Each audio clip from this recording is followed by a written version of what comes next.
United States is one big reservation, and we are all in it. So says Russell Means, the legendary Oglala Sioux actor, writer, and activist. He captured national attention when he led the 71-day armed takeover of the sacred grounds of Wounded Knee. Our crew traveled to the Pine Ridge Indian Reservation to talk about the collapsing economy, U.S.-sponsored genocide, and why the American Indian has the lowest life expectancy in the Western Hemisphere.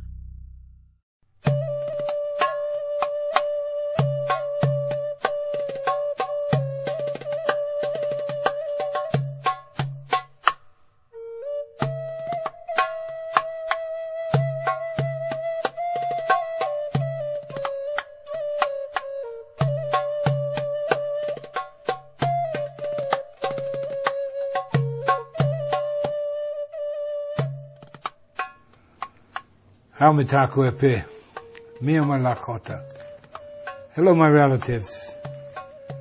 What I have to say about myself is that I've been to prison, I've been a thief,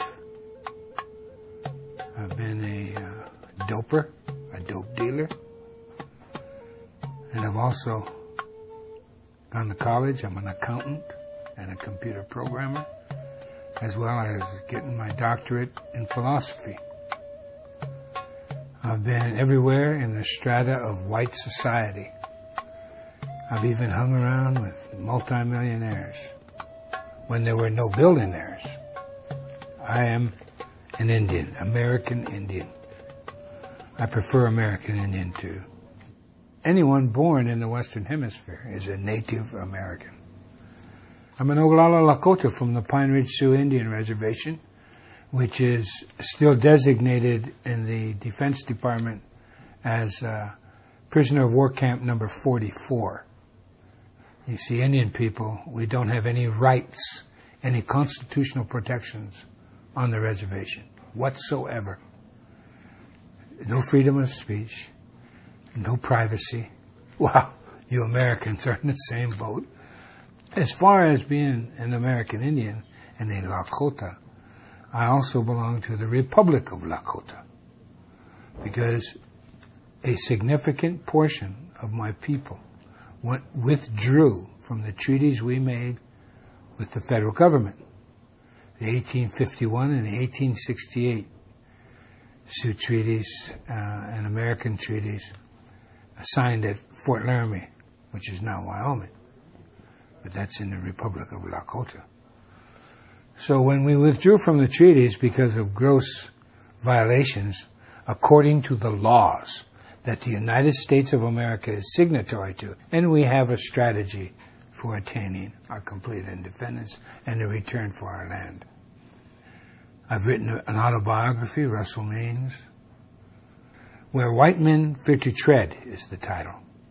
It's a very thick book, 550 pages, but I'm very proud. I've had 17 printings in 16 years. So people are interested in who we are.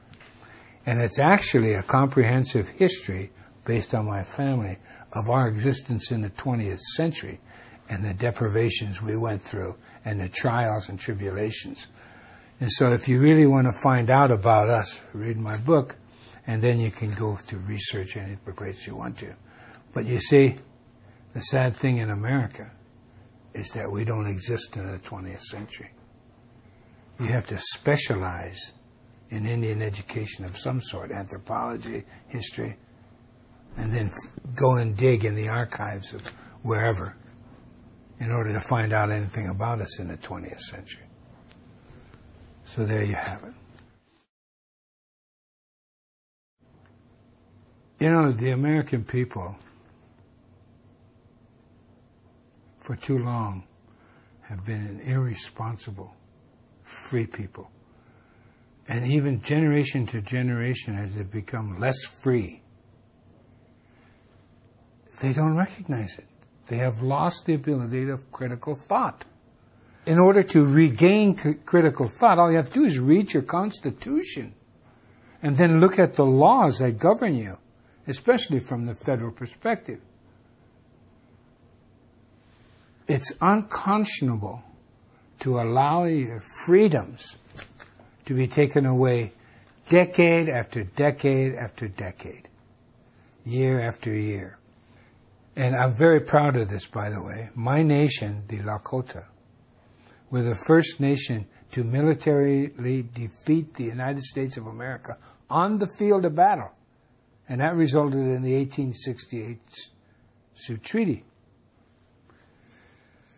Be that as it may, what has happened after they economically forced us into these prisoner of war camps by destroying our food supply and our right of passage in our own land, they confined us to these, and then they began practicing and perfecting their colonial tactics. What has happened is now America, because of the irresponsibility of your forebears and the irresponsibility of yourselves, you are now on one huge Indian reservation. All policies were bred and born and birthed on an Indian reservation, and then exported to the world, and now comes back on the backs of the American people. You have a near perfect document. In the words of Benjamin Franklin in 1744, to a collection of colonists discussing freedom, he said to them, and I quote, "If a nation to the north can form a near perfect union that has endured for centuries, why cannot we form a more perfect union?" Unquote. So they're talking about the Iroquois Confederacy, and that's where the Constitution comes from. Because in 1988, on the eve of the 200-year anniversary of the Constitution, it was a unanimous thank you by the Congress of the United States. They sent in writing to the Six Nations Iroquois Confederacy, thanking them for their input into the Constitution and the formation of the United States of America. So you see, the Constitution is Indian law, and that's why I love it.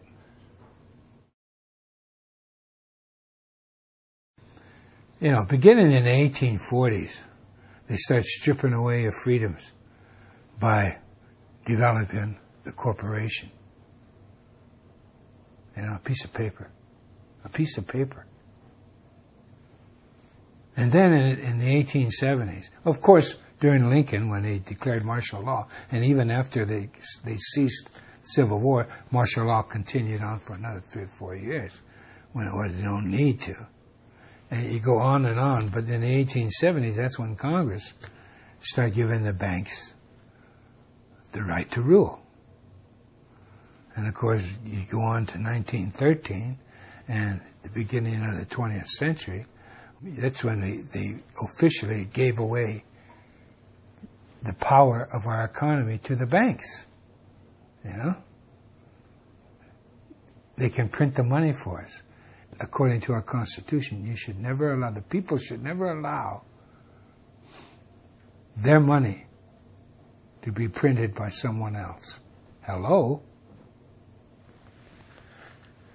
So the history of the Indian and the history of the American have now come full circle, and were intertwined in the dictatorial policies of those that control the monetary system of America. And they have done such a bad job of it that they're destroying themselves. It's ludicrous at best. What has happened in Indian policy, or I should say American policy now, is that because you don't have control of your money, the international community has refused to invest any more into the financial instruments of America, because they know they're worthless, that the United States is too far in debt and cannot cover it. So consequently, they've refused to buy the bonds and the treasury notes, etc. At any rate, the Federal Reserve has been, for over a year, way over a year, been printing money when no one's buying the financial instruments of the United States. So what the Federal Reserve has been doing is buying those federal bonds and treasury notes and then printing more money. It's absolute suicide. And it's been proven from empire to empire that when you allow your human right, your individual rights to be usurped, that's when empire grows and could care less. I was growing up when this country, they started emptying this country. Around the 50s, the unions had become so powerful, they were about to form their own political party. They had shown during World War II how powerful they were in the vote for the presidency and the Congress. But they sat down with the bankers and the government around 1950, give or take a year, and they made a deal. The leaders of the unions made a deal with the leaders of America and sold out the unions. So when the people began to organize and gather and really have some power, it was negated. And it's been negated ever since. Ever since. You know, you have no privacy. None. You have no protections anymore. Now, I could be a smart aleck and say, how does it feel? Because I know how it feels living on a reservation. Prisoner of war camp. Now, I can be an American, take my Social Security card, and leave the reservation and be like the rest of you. You know, they welcome that. Because in America, they had forced relocation for Indian people back in the 50s. It was fostered under Truman, the relocation plan. And the man appointed to run that, the first man, he was the one who headed up the Japanese internment relocation program during World War II. So he went and headed up the relocation office for the American Indians, and I went on relocation twice. That's kind of a con job, but anyway, I made it out twice. And that's what they want to do, a diaspora. And therefore, guess whose land they're after? In our meager holdings on trust land, over 40% of the natural resource wealth of America is still under and on our lands. 40%. It's curious to me that wherever they put us was full of energy from our grandmother the earth. That's a thought you should think about. So consequently, you know, if we had the right, or the rights that you had, we would be richer than the Saudis if we had the right to join in a capitalist society. And we damn sure wouldn't have allowed Wall Street to use our money for derivatives, etc., etc. You know, and enough isn't enough, and they start creating financial mythology, and you allow it. That's the crime. You have no one to blame but yourself. Look in the mirror. If you can't move and protect yourselves, then guess what happens? Look around you. Look at Detroit, etc., etc. It's unconscionable what's happening to America.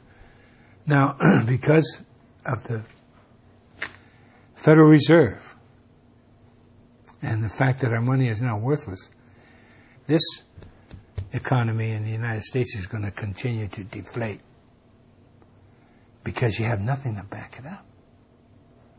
You've exported everything that makes a country run.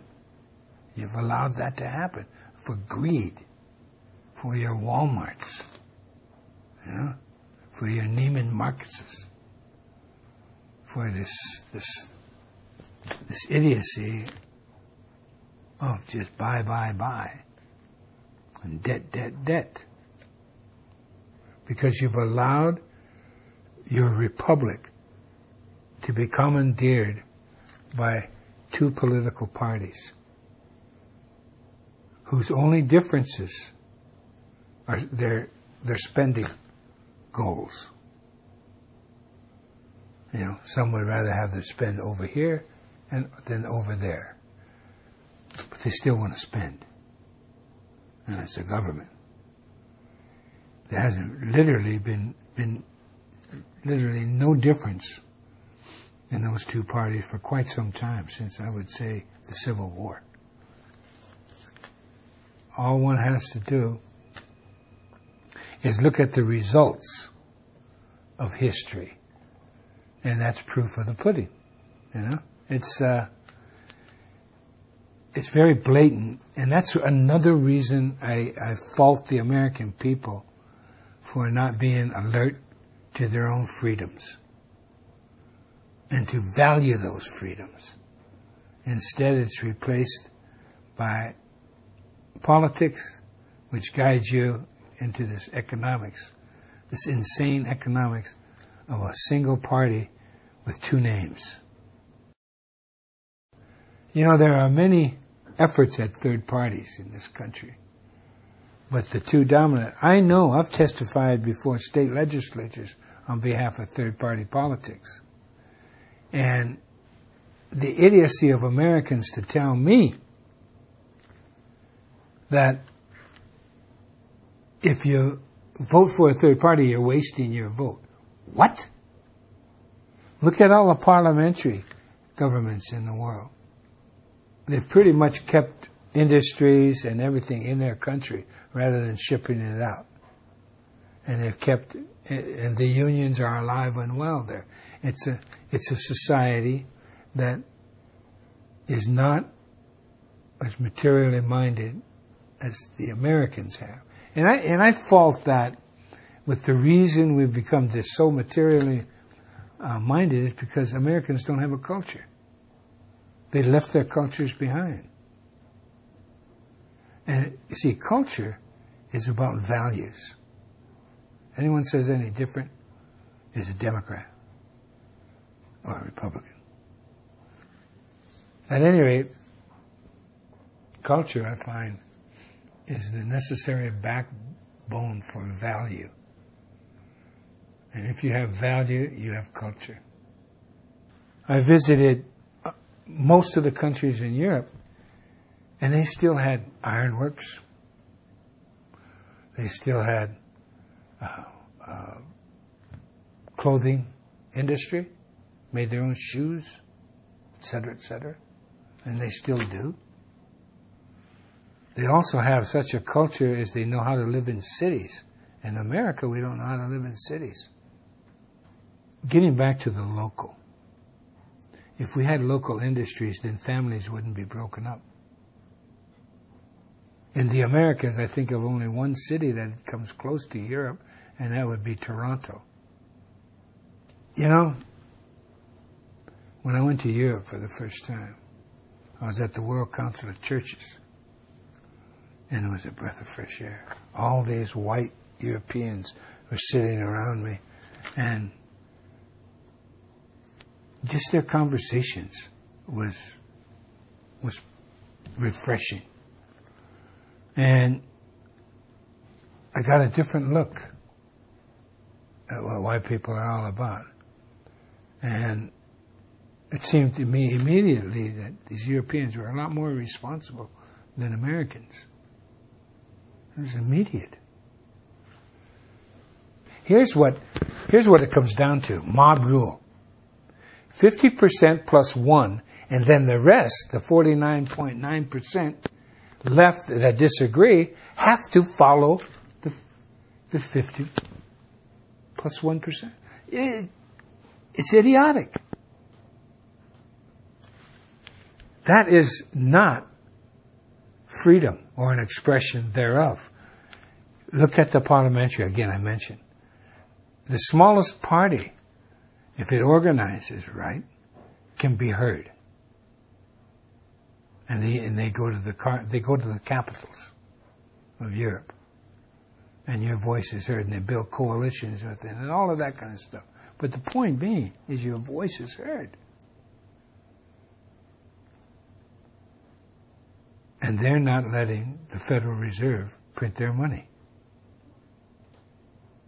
So consequently, all the lies you hear from the corporate media in the United States, they give you Greece. And yet, England is far worse off than Greece. But they don't say anything. In America, I think in the think tank that I belong to, America is ranked the third or fourth worst off country in the world, economically. Your leaders have forgotten all about you, so welcome to the reservation.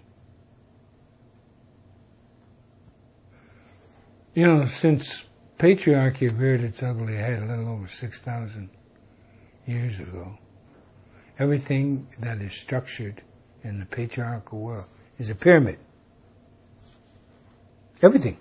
The religion, corporations, governments, everything's a pyramid structure.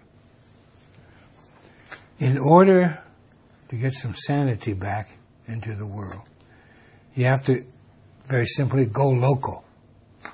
In the Republic of Lakotah, here's the way we're going. And I'm looking at my ancestors who are responsible, in part, for the Constitution of the United States of America. Why not go to the source? So, I look at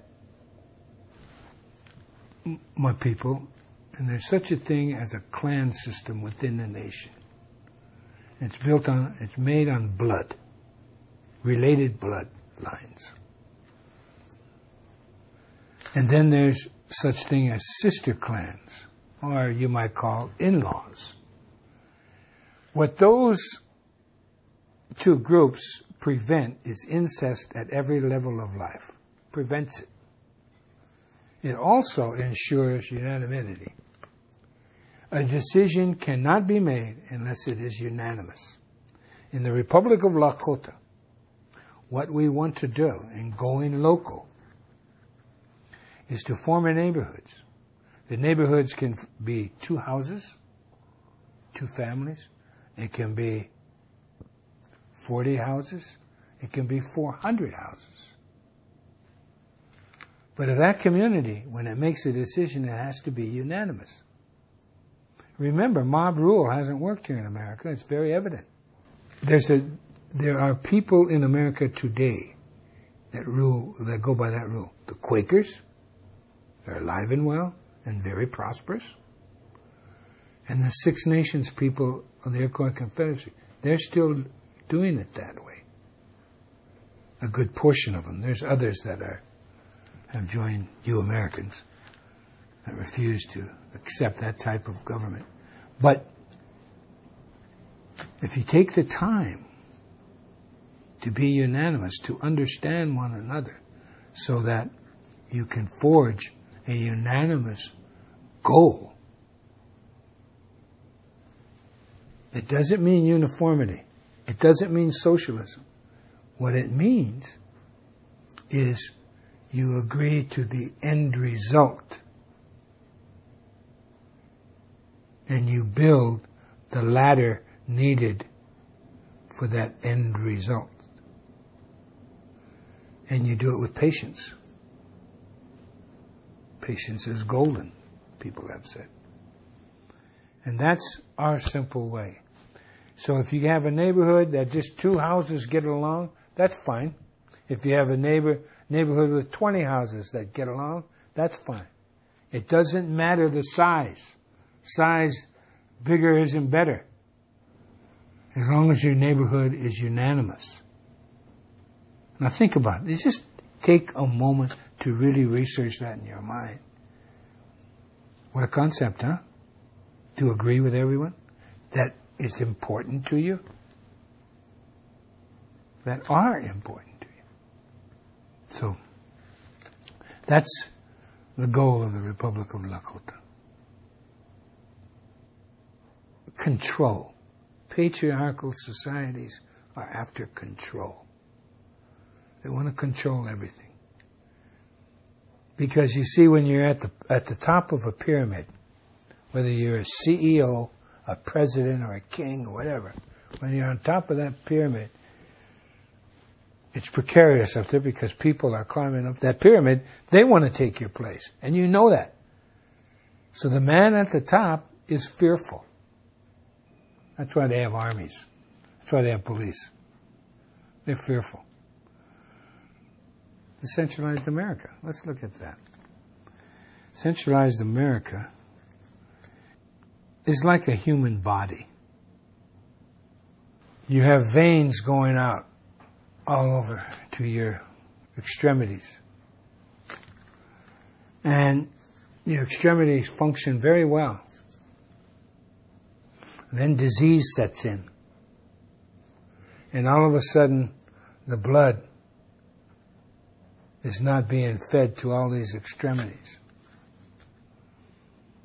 And the proper nourishment to keep your body free is co-opted because, number one, you don't eat right, you don't exercise right, and you don't have a feeling of well-being, because the psychological is very important. So your body begins to die prematurely. Well, that's the same thing with life. Life is organic. And in order for it to be organic, everything has to flow freely. If you over-centralize anything, look at a forest, for example. That is centralized. But what's the first thing you smell when you go into a forest? Decay. Because there's so many trees that are strong, and they're up there reaching for the energy of the sun. And then there's the other trees that came later, and they're weak, and they're searching for the sun, but they're crippled because they can't reach it because of the big trees. And so the forest begins to die. Or you look at everything and anything around you, and you'll see that anything that is centralized is wrong. What really blows my mind is you go to school and you learn history, but it means nothing to you because you don't do anything to change it. Another empire rears its ugly head and does the same thing that every other empire has done. They overreach, become greedy, and they become too large for themselves, and they can't maintain. Because what happens when you become an empire is you've got to maintain a military. That's the only industry left in America. That's proof positive. Look at the budget of the Defense Department. How do you allow that? We weren't like that when I was born.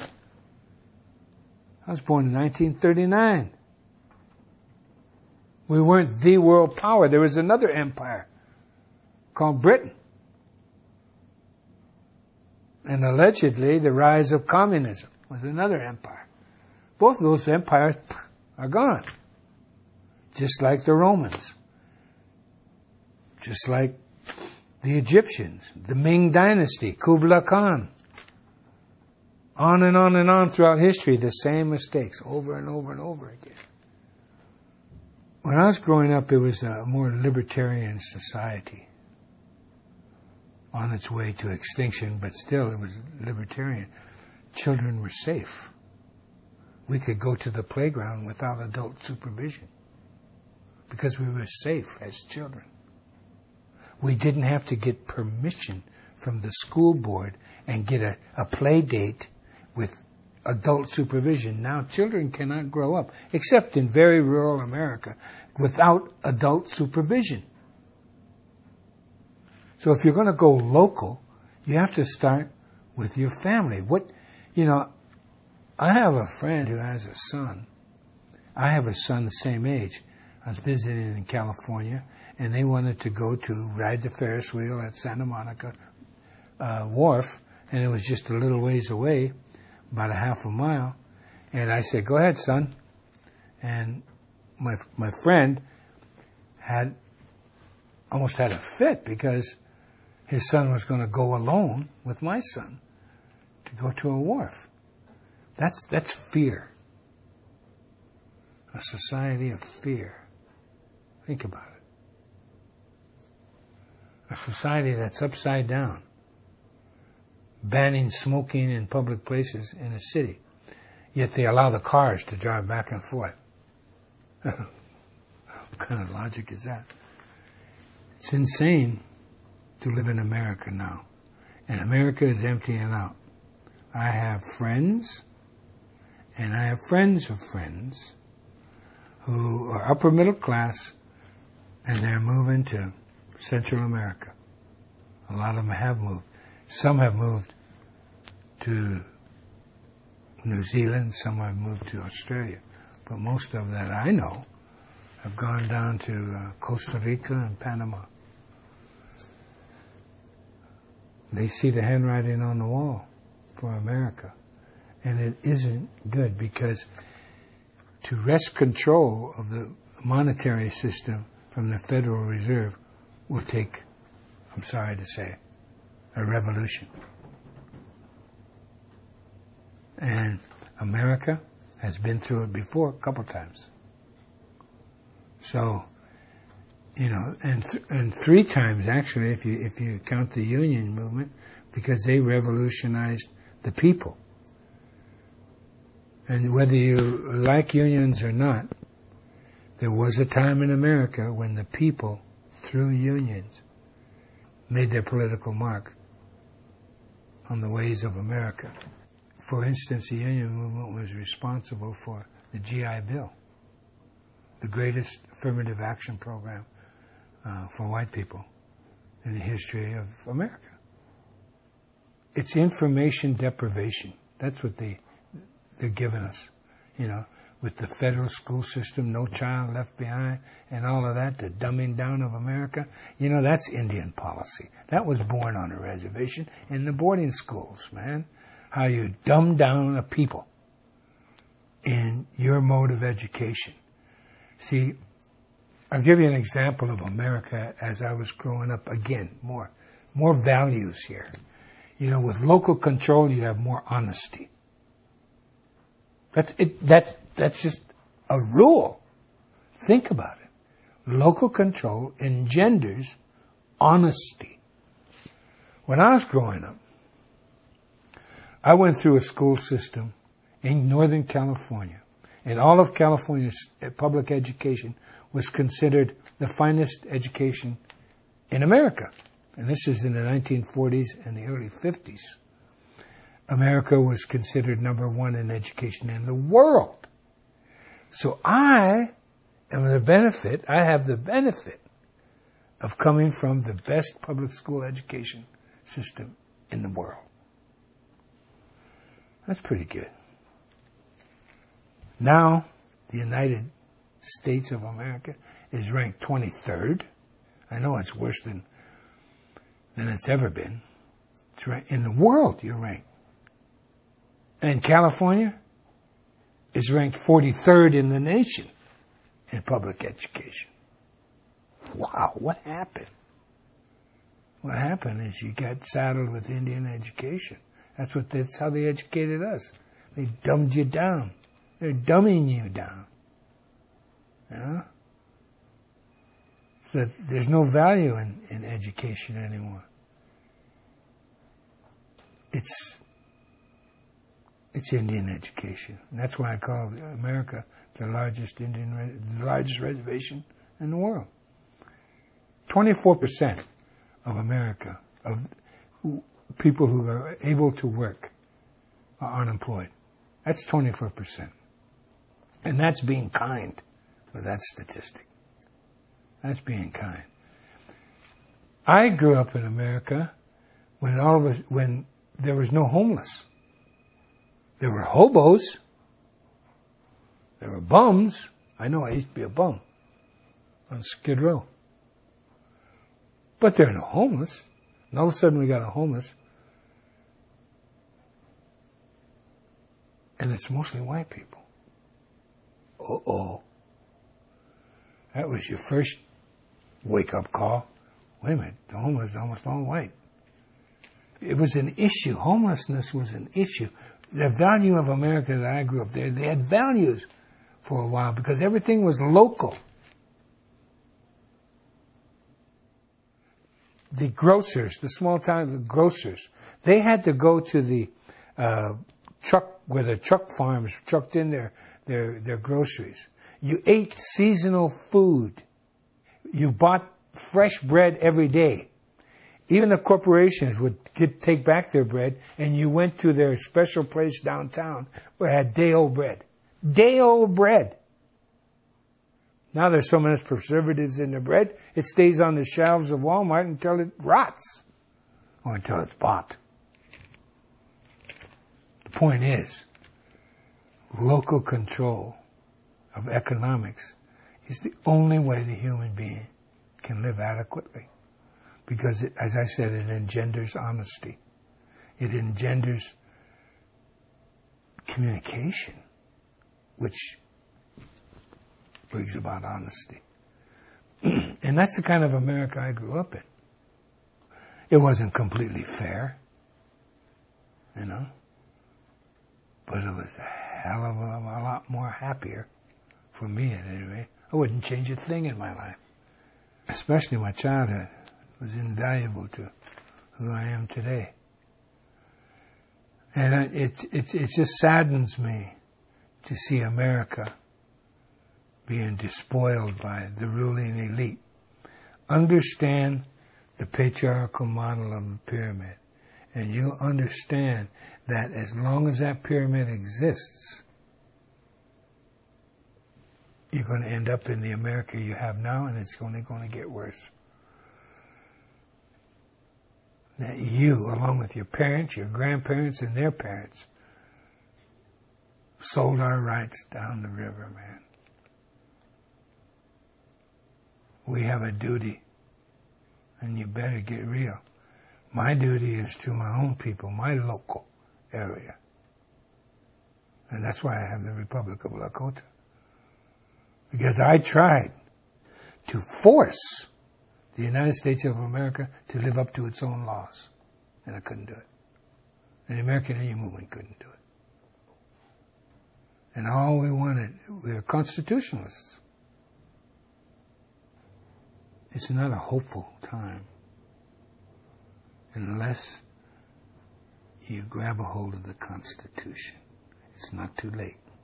It is not too late.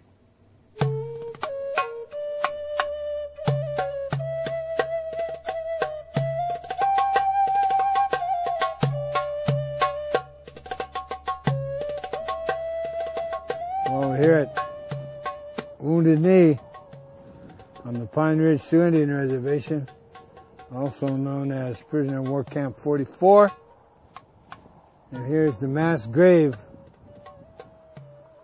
of the people who were massacred here at Wounded Knee in 1890. The massacre, of course, is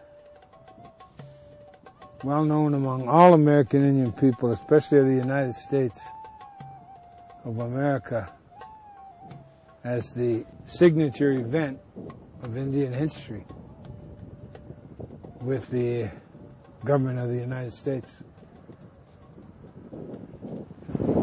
Chief Bigfoot and his people who came here unarmed, running for safety from the military, but they were stopped by the 7th Cavalry the day before Christmas. They were brought down here. They were brought in from over those hills there, and they were camped along.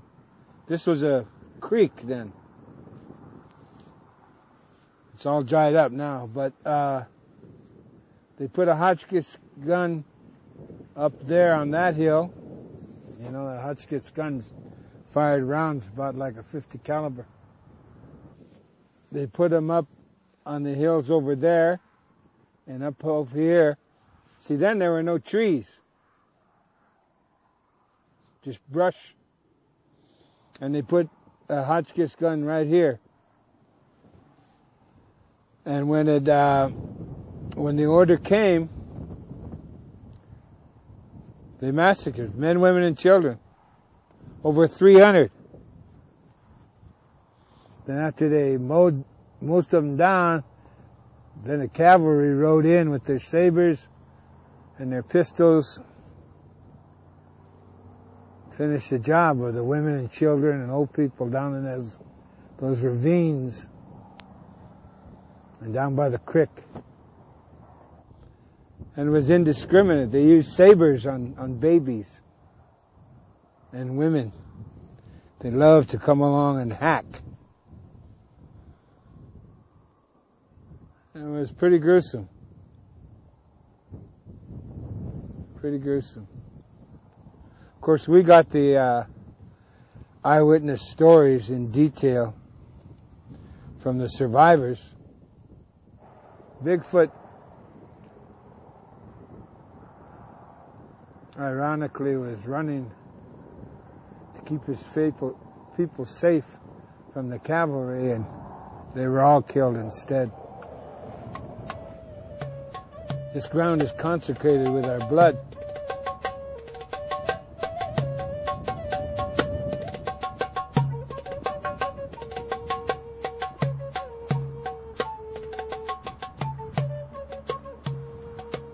Back in the 1800s,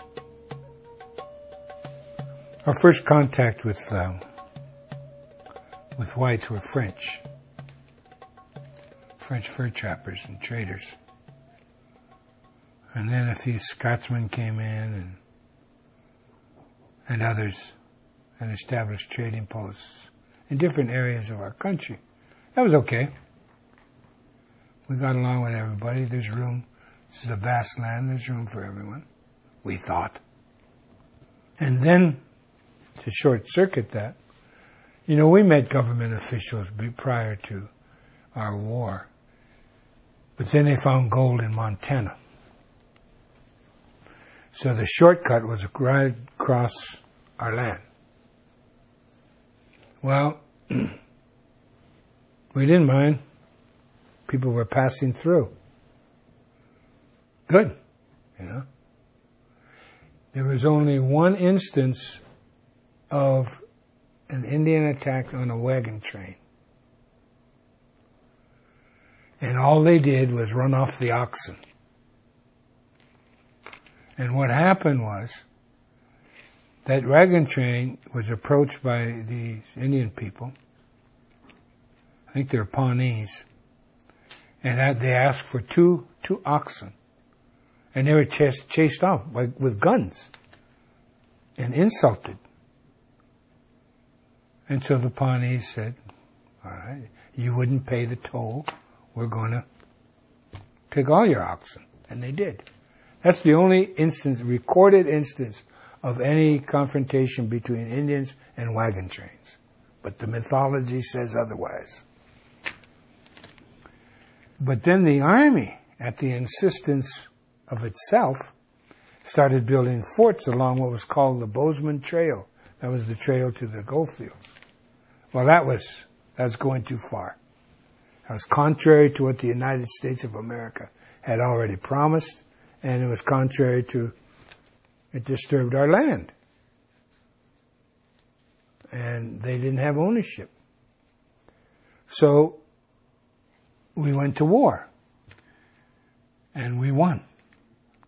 The result was the 1868 Fort Laramie Treaty, and the United States agreed to all our demands, every one of them, and left. They got as far as Chicago, and then they changed some of the treaty. They kind of took about 1/3 of our land away. All of what was in now the state of Nebraska. They cut that because Nebraska was about to become a state. So they They cut that portion off in Chicago, went on to Washington, D.C. The treaty was ratified by the Senate and proclaimed by the president, the then president. So these unruly Sioux people, these Sioux Indians, we got to do something about them. So they embarked on the war of attrition on our food source. And here's a staggering statistic that is fact, anthropological and historical fact. At the coming of the white man to the Great Plains, there were estimated approximately 60 million buffalo, a southern herd and a northern herd, that grazed the Serengeti of the North America, which is the Plains states into Canada. That whole area was a vast migration of natural animals. 60 million buffalo. 60 years later, this was at the beginning of the 1800s. 60 years later, there were 200 and some odd left. That's 1 million a year killed. That kind of devastation is unknown anywhere else in the world. And that's one of the legacies of the United States of America. And that's what got the Plains Indians to acquiesce. Not just the buffalo, but all that migration that represented a food source, a shelter factory for hides and clothing and medicine. I mean, real medicine. All of that slaughtered. Because along with the 60 million buffalo and millions of antelope, millions of deer, millions of all types of birds in our gardens, unbeknownst to almost everybody except the experts, the anthros and the archies and the hissies, you know, the Plains Indians planted food. We had farms. We had gardens. It was that simple. It was real easy to grow things. So then we had to come into the reservations. We were starved into it. Literally starved into it. But when we came in with pride and dignity. Even though we had been logistically defeated rather than militarily defeated, we became dependent because our food source was gone on handouts from the federal government, starvation rations. And because of the demoralization of that fact, and the fact that our women were regularly raped, we still stood up.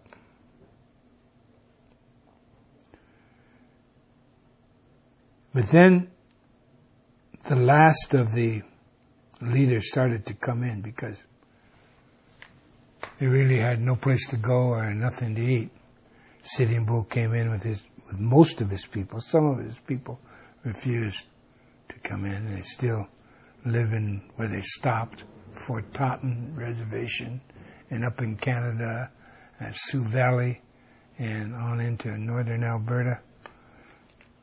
But we came in, and so they herded us up, and the 7th Cavalry, which had been defeated in 1876, at Custer's sensitivity training session, the United States and its military forces hold immense grudges.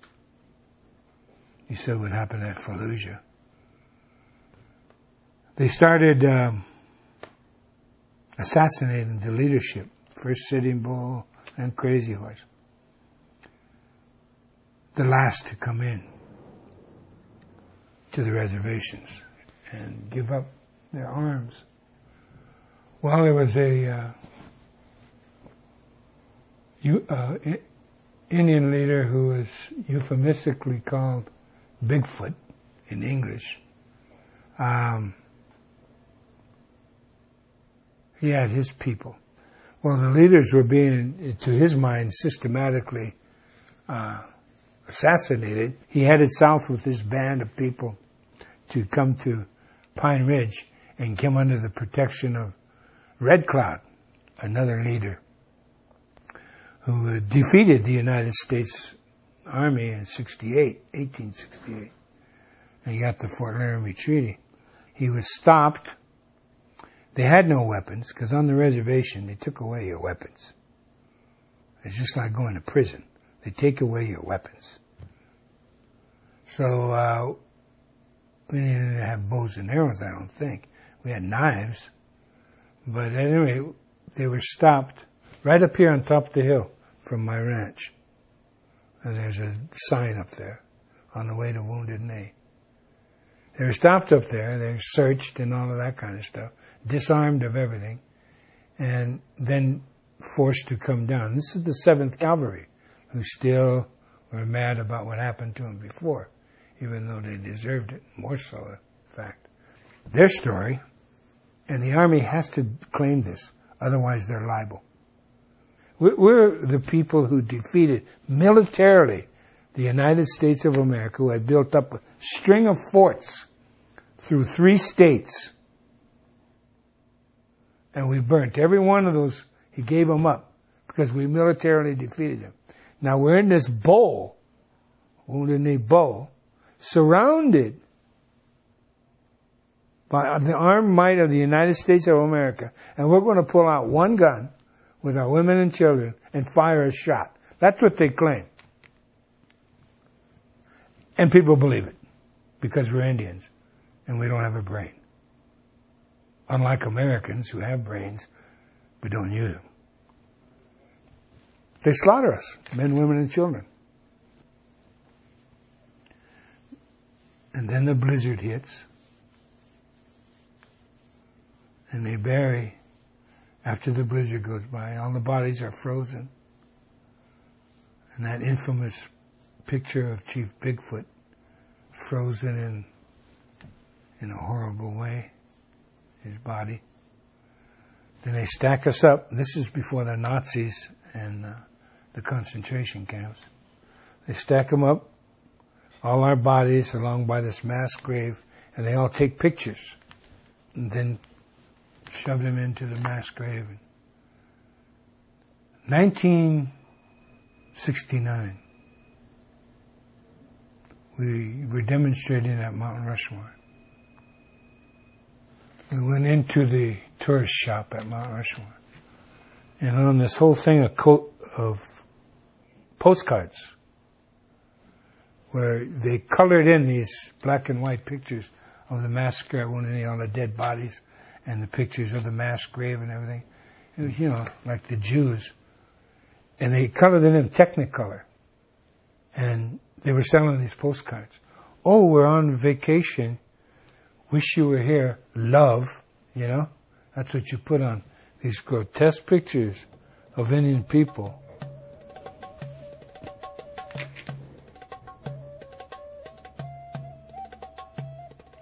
We tore up that shop and we took over Mount Rushmore. Stayed there for a year.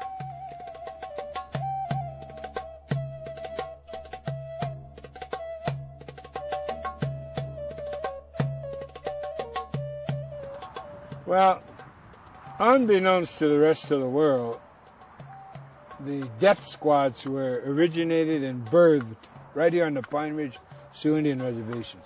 The death squads that eventually the United States exported to El Salvador and now Colombia and other Central and South American countries, Those death squads that they used. Well, the first one was here. And what they did was arm and supply and train a goon squad. A goon squad of Oglalas who were under the personal guidance and protection of the president of the Oglala Sioux tribe, the reservation. He was the lackey the U.S. government used. And after we took over the Bureau of Indian Affairs in Washington, D.C., and then left there without anyone getting arrested, we took it over for 7 days during election week in November of '72. And then we came back here, and they thought AIM was going to attack the Bureau of Indian Affairs here. So they brought in a squad of 80 marshals in their paramilitary squad, and they put them up on the roof of the Bureau of Indian Affairs building and guarded it, while we decided, under our traditional chief's direction, to come here instead of attacking that. And we did. We came here that night of the 27th of February 1973. There was a trading post right over there with a house beside it. And there were other houses over here where they all lived. These are the traders, the white people. And we took that over, and then we took over the church that was in front of the graveyard. And we held this ground, all the bowl. You see, it's like a bowl here. And the feds put all their guns up on these hills above us, all around. And for almost every day, for 72 days, they poured in fire. And they even used 50 calibers on us, which is illegal, according to the Geneva Convention. But what the hell, we're Indians. So, we actually didn't believe we were going to come out of this alive.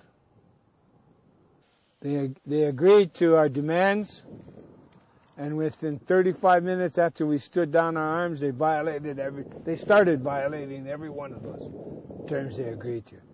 So we learned the hard way, just like our ancestors, you know? You can't believe a white man. They lie, especially if they work for the government. Over 260 court cases, and we won every one of them. Once we were inside Wounded Knee, we reformed the independent Oglala Nation. We reinstituted our philosophy of life. And it ruled by unanimous consent, and we kept everything here. We had to. We were surrounded. But it's just an example of local control. If you have local control of the economics, if you have local control of the foodstuffs, if you have local control of your travel and transportation, you have freedom. And your freedom to act as neighbors. You know, you don't need government because you have each other. It's a simple way of life, but I guess it's too profound for Americans.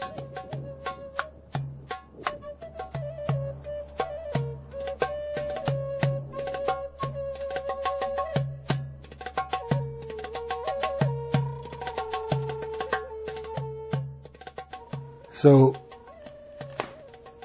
I'm reminded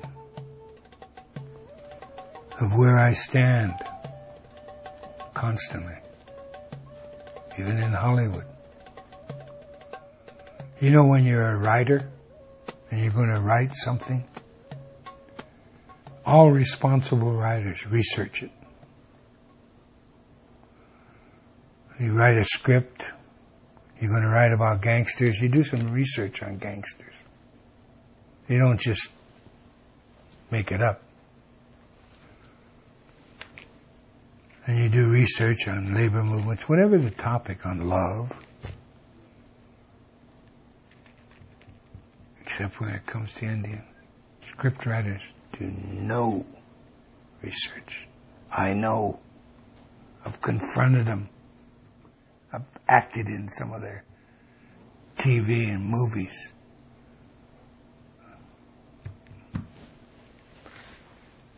So I know where my people stand in America, you know? But this is my land. I love it. and it's governed by Indian law. Ironically. Isn't that beautiful? That's beautiful in my eyes. So I love this land, and I'm sad to see it's my duty as a Lakotah to welcome human beings. So that's why I fight for this country. That's why I fight for the Constitution. That's because I see too many wounded knees. The Branch Davidians, it's a white man's wounded knee. You know? When Clinton, a Democrat, attacked his own people and slaughtered them. Wow. Never stops, does it? And then they're demonized. And you know what they went to prison for? Those that survived that Holocaust? Illegal possession of firearms. The reason for sterilization is that usually is visited upon tribal people. People who still lean towards matriarchy. People who are organized in a socio-economic way of life that is counter to the existing paradigm. And those are the people they pick on to sterilize. You know, at the same time in America, when in a 4-year period, they sterilized 42% of our women, American Indian women. At that same time, they sterilized 35 or 36% of the Puerto Rican women in Puerto Rico. Because there was a groundswell of liberation movement in Puerto Rico that was getting way too big. And I guess one of the methods they employed to stop that, besides prison and deprivation of your individual rights, they sterilized Puerto Rican women at the same rate, almost the same rate, during the same time period. And you know, that was never really brought forth, except by us Indians. We're the ones who found it out. But that's my answer to the fact that the dominant society is fearful, and always has been, of matriarchal indigenous groups. And those are the ones they always want to control the population. And you go around the world, the Ainu north of Japan, the original indigenous people of Japan, driven to the northern islands. The Sami people of Scandinavia, commonly referred to as Laplanders. And you just go on, the indigenous people of Africa. The massive sterilization down there, the massive slavery, my God. It all started with the Arabs, you know, when they started enslaving Africans way back when. So it's continuous attack on indigenous people the world over. You know, they talk about the whatever it is, the biofood, the pharmaceutical, all the corporations. You know, it's just one word. It's greed. They've set up a system, and the American people are the laboratory. They set up a system. What's the best way for our industry to profit? Well, we got to have sick people. They go to the scientific community in league with the government to okay all of these drugs that can kill you. What's unbelievable is they advertise these drugs as lethal, and people still buy them. Huh? That, along with the Social Security, I mean, what are our Americans? Man, What happened to their brains?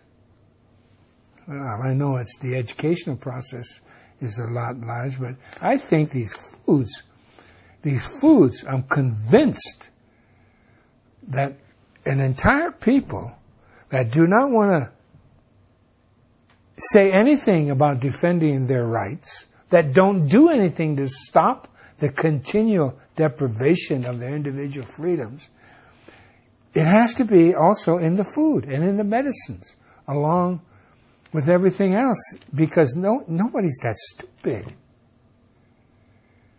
To see these TV commercials on supposed medicines that they tell you is lethal.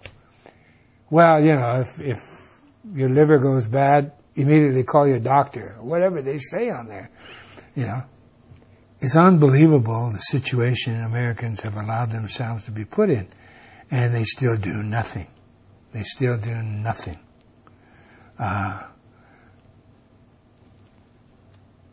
Every issue you can think of. But this food thing and this drug thing, everyone knows that a McDonald's hamburger is a killer. And everybody knows all of this food is bad for you. And they even print it on the side. Aspartame. All of that is on the label. And if you don't know what's good for you, what kind of person are you? Because you have children, you know, and you were a child once. But to read those labels, or not read them, but they tell you on there that there's poison in the foods, and that still nothing changes. This reservation is a perfect example. You can't talk to people on this reservation not to eat meat. They think they've been convinced that we were a meat-eating people, which we're not. Indigenous people don't have refrigeration. You can't be a meat-eater if you don't have refrigeration. I mean, it can be part of your diet, but it's damn sure not a major part. It's just mind-boggling the hold these corporations have on America through the media. You don't even have a court system to back you up anymore. There used to be the Sherman Antitrust Act. There used to be food and drug laws, all washed away by politics, by Congress. When I was growing up in America, we had one forced inoculation. Every kid had to get a smallpox inoculation. And not only did that shot hurt a lot, but it got infected. It got pussy. It's supposed to do that. And in my little mind, I thought that was wrong. Just wrong.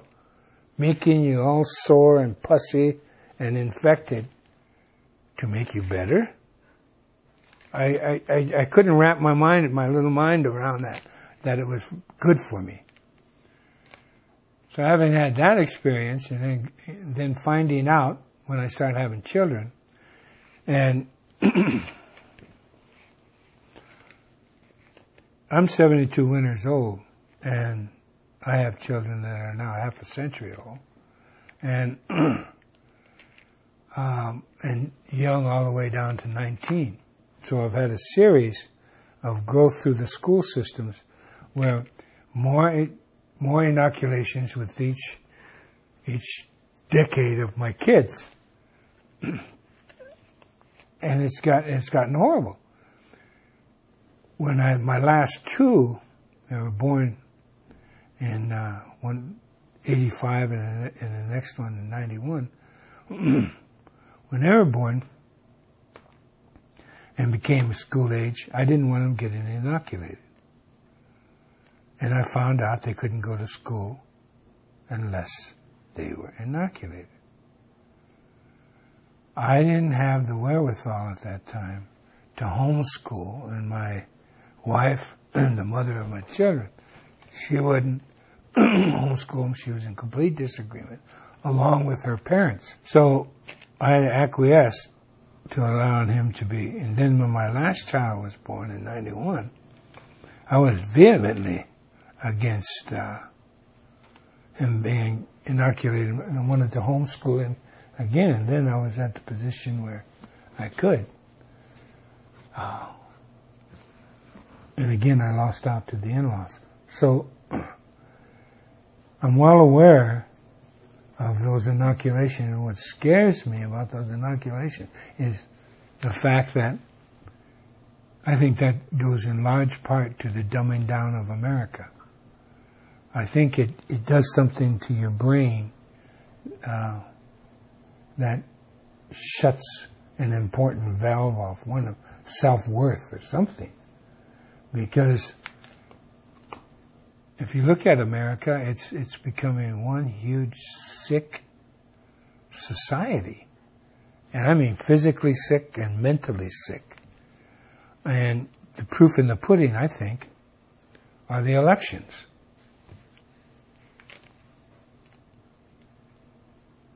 It's just unbelievable that they have no choice and they don't realize it. You know, what gets me is that the gall of Obama going around campaigning for, of course, other Democrats. But what was he campaigning on? He promised change, and he didn't change a damn thing. You know, it's more lies upon more lies, and the American people don't wake up.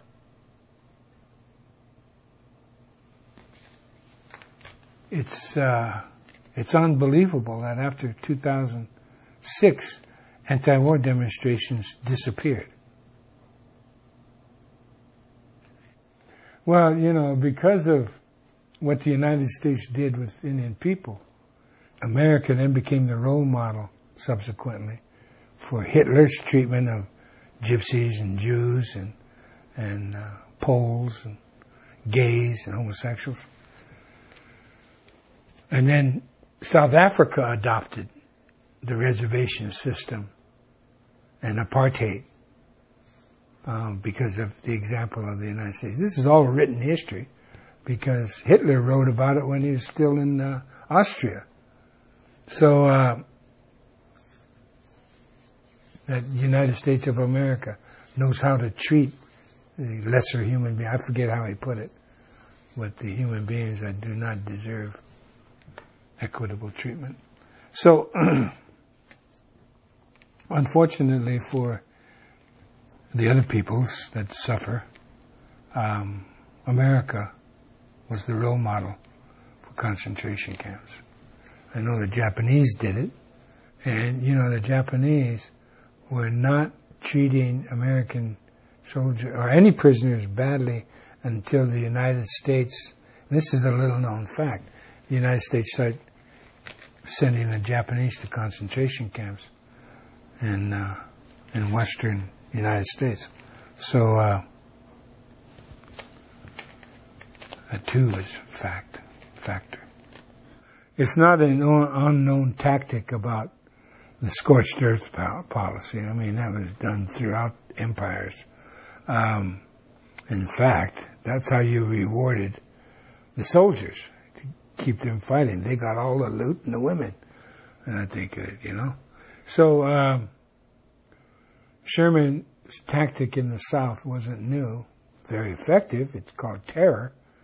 And so he came out west to try to employ that same thing, but he failed. And it was one of his lieutenants that called the Lakotah, my people, the finest light cavalry in the world. We were too mobile, the Plains Indian, for Sherman to be successful. The whole railroad system was dependent on a safe throughway through the plains. And the Plains Indians were, for lack of a better term, nomadic. Because of the Serengeti, or the plains of America, of North America. So, That definitely had a part to play in the dream of the railroad barons and the industrialists of America. And also, got the imperial reach of America, because they needed to connect the West Coast with the East Coast in order to grab a hold on America. And of course, most of America was done illegally. You see, the Louisiana Purchase wasn't a purchase, except for the fact that what they purchased from the French was the right to negotiate with the Indians, free of any interference from France. The doctrine of discovery had already claimed that. So according to the Catholic Church and all international law, they own the Louisiana Purchase. But all they sold to the United States of America was New Orleans, and then some of Louisiana, most of that Delta. But then the rest of the Louisiana Purchase was their right to negotiate in fair and equitable treatment with the Indians of that purchase. So them claiming the Louisiana Purchase as a land grab, it was a land grab, illegal land grab. They never bought Alaska from Russia. They bought the 5 ports, trading ports. That's what the United States bought. That's why it was necessary for them, as the Alaskans got educated and said, hey, you don't own this land. So they passed the Alaskan Native Land Claim Settlement. Because it's the natives up there, the Indians, the Inupiats, and the Aleuts. So they owned Alaska. So in the 1970s, I think 72 or whenever they passed the Alaska Native Alaska, that was to finally own, the United States finally own legal title. And that's contested to Alaska. The Imperial March of America, it was Thomas Jefferson who said America should reach the entire Western Hemisphere, and failing that, at least to the Isthmus of Panama. The thing about George Orwell is that he wrote a book to be entitled 1948, and it's supposed to be factual. He immediately saw what the net result of television was going to be and become. So he wrote a book, 1948, about the massive control television would put upon the American people. Well, his publisher said, look, this book will never sell. You've got to fictionalize it and create another title. So he inverted it to 1984, and he wrote his book, as we all know, 1984. Well, television became that, and a good training ground for the subsequent generations to be to have the attention span, of a gnat. And so now you've got, it's amazing to me. Big is better, and I've watched society go from widescreen movie things to widescreen TV. Except the younger generation doesn't pay that much attention to TV anymore. They're going small. Now, it's unbelievable to me that society now watching movies on a telephone and playing games on these little devices with a small screen, when all the time in America, big is better. Wow, what a transformation. But nevertheless, it's even more so now. The largest part of the entertainment industry is video games now, and it's outpaced movies, everything, TV, and it brings you further remote. So what does the government do? It brings you in to use Jones, another video game, except this is real life. killing life. I don't understand it.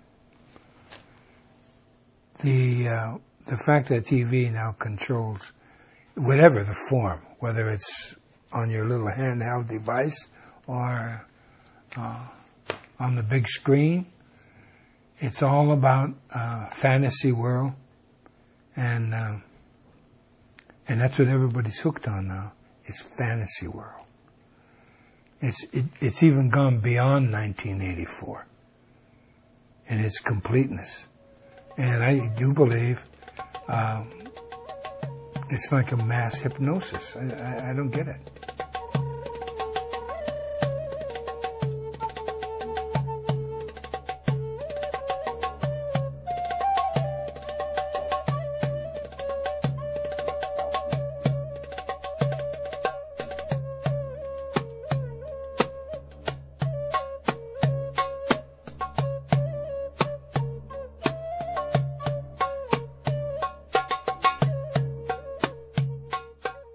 You know, what the patriarch doesn't understand is natural law. Natural law is what you go by. In order to conduct your life as a human being, you have to learn what's around you. That's natural law. Learn about the trees. Why do the leaves fall? Not scientifically, but naturally. What happens when they fall? Well, of course, you go down there where the leaves fall and you'll smell decay. They're decaying. But at the same time, they're fertilizing. And if you watch the land, you'll see all this plant life. But the poison plants have no friends. Look at all the friends here. They all coexist with one another. With the bees, with the birds, with the worms, with the snakes, the gophers, prairie dogs, everything. The elk, the antelope, the grasses, the bushes, all coexist to help one another. You get to a poisonous plant, and it has no friends. It's bare all around the poisonous plant. So that's natural law. So you can blend in with anything and everything that is around you if you're friendly and you share and you sacrifice. You're willing to sacrifice. That's what you can learn from just plant life. And if you're a poisonous person, you're not going to have any friends. Period. So why be that person? Natural law. The air, the wind. You know, we still have 52 names for clouds. In this part of the world, there's 52 different kinds of clouds that come. If you know the names of those clouds, then you know your way. You can tell the weather up to 4 days. The clouds coupled with the wind, whichever the wind is coming.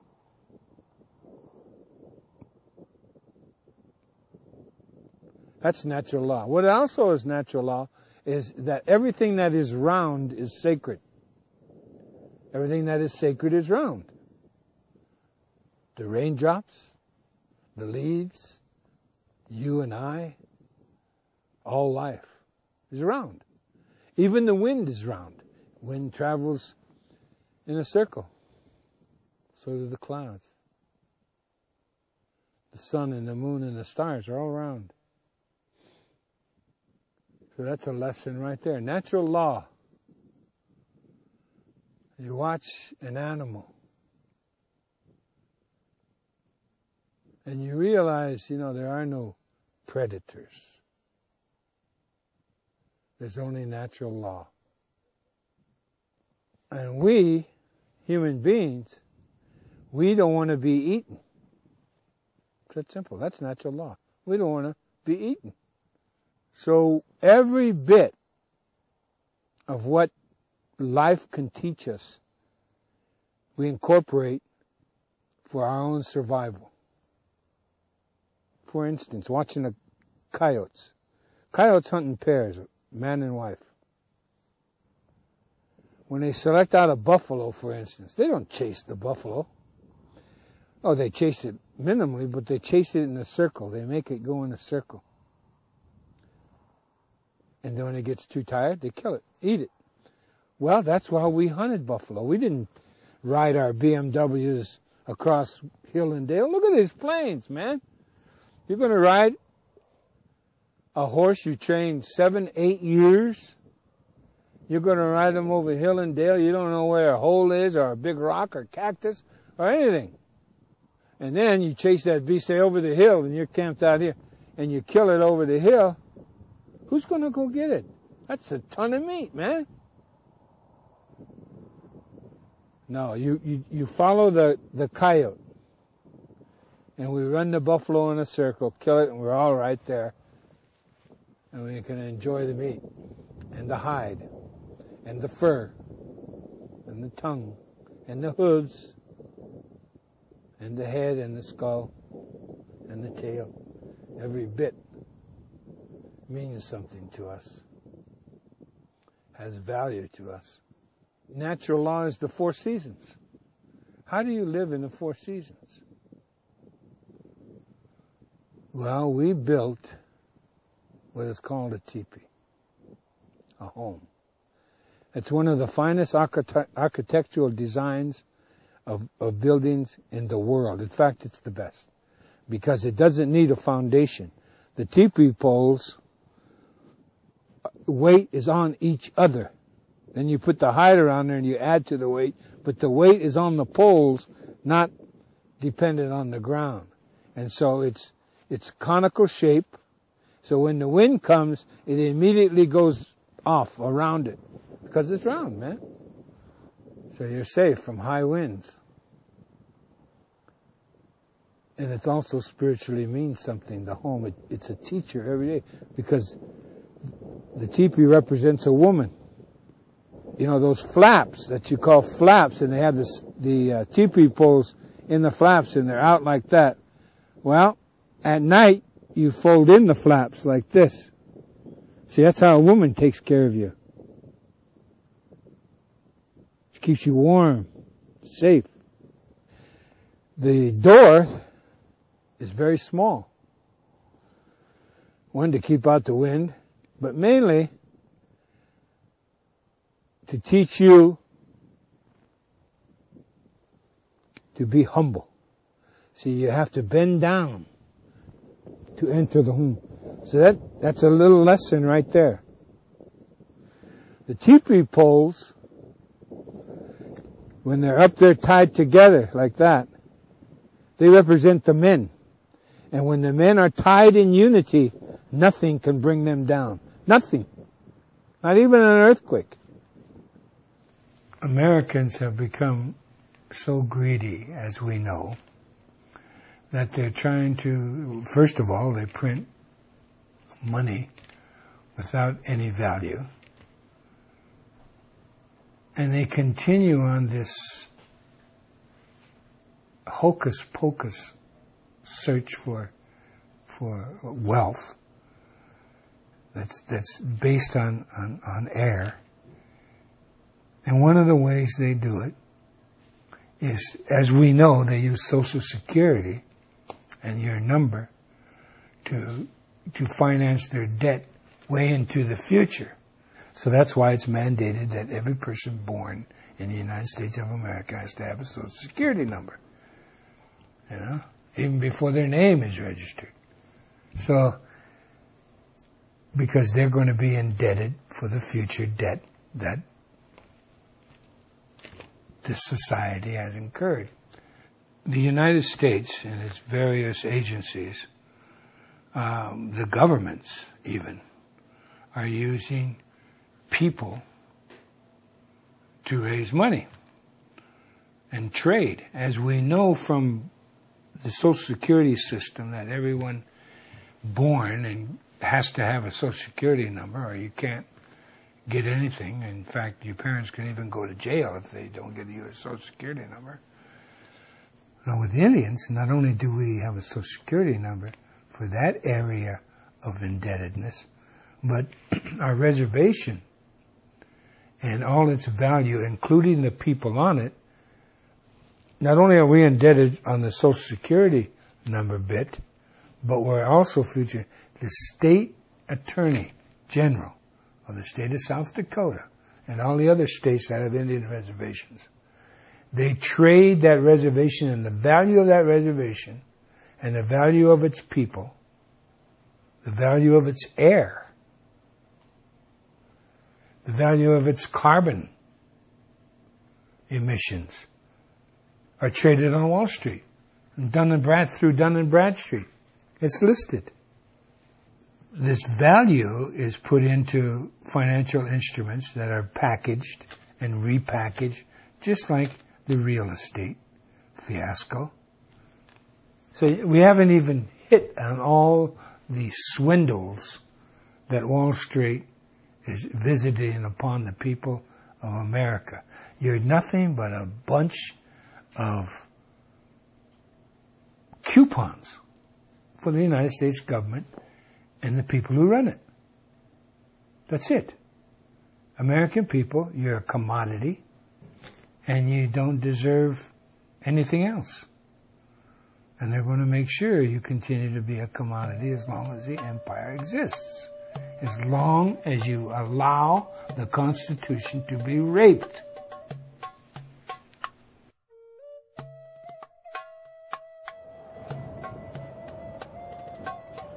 This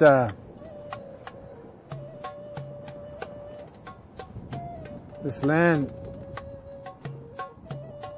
now filled with Indians that are absolutely dependent on the government for everything. For everything. At any rate, you depend on the government, and what you'll end up with is poverty. And a lot of paper.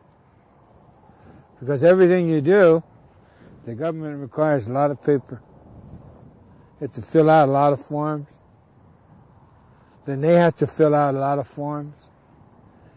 And then they go up to the next level of government, they got to fill out a lot of forms. And by the time it gets to where it's supposed to go, nothing happens. We have government health here. Our life expectancy, if you don't count AIDS, is the lowest in the world. Here. We are worse off than people in Haiti. Not only physically, but of the heart, our spirit, our reason to live. No, you don't want the government taking care of you. I do not speak untruths. Our land held in trust by the federal government, so we can't get loans, so we can't get businesses. That's some more paperwork you have to apply for. Our casino, the money goes first to the Bureau of Indian Affairs, then we have to write proposals to utilize the money. It's a never-ending cycle of poverty, dependency on the government. And in order for you to get ahead, you have to be like a congressman. You have to take bribes. You have to steal money. Taxpayers' money. So America is no different than this Indian reservation. You're dependent on the government now, and you're getting what you deserve. But every time you try to get away from the government, they'll kill you. Or put you in prison. Or let you become an American.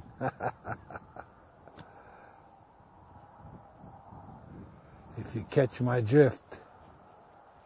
Because you're the new Indian. You're the new American Indian. Congratulations. Welcome to the club.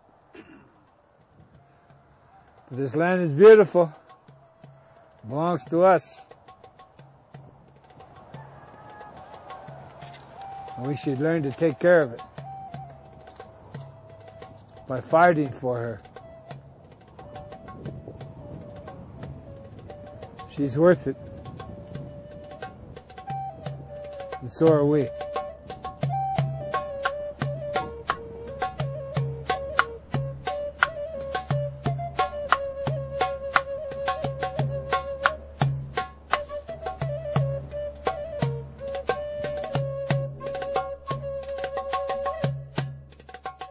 Visit Infowars.com and PrisonPlanet.com. When you're on the site, you can also tune in 24 hours a day to my daily radio broadcast. There's also a free iPhone app to listen to the syndicated radio show when and where you want.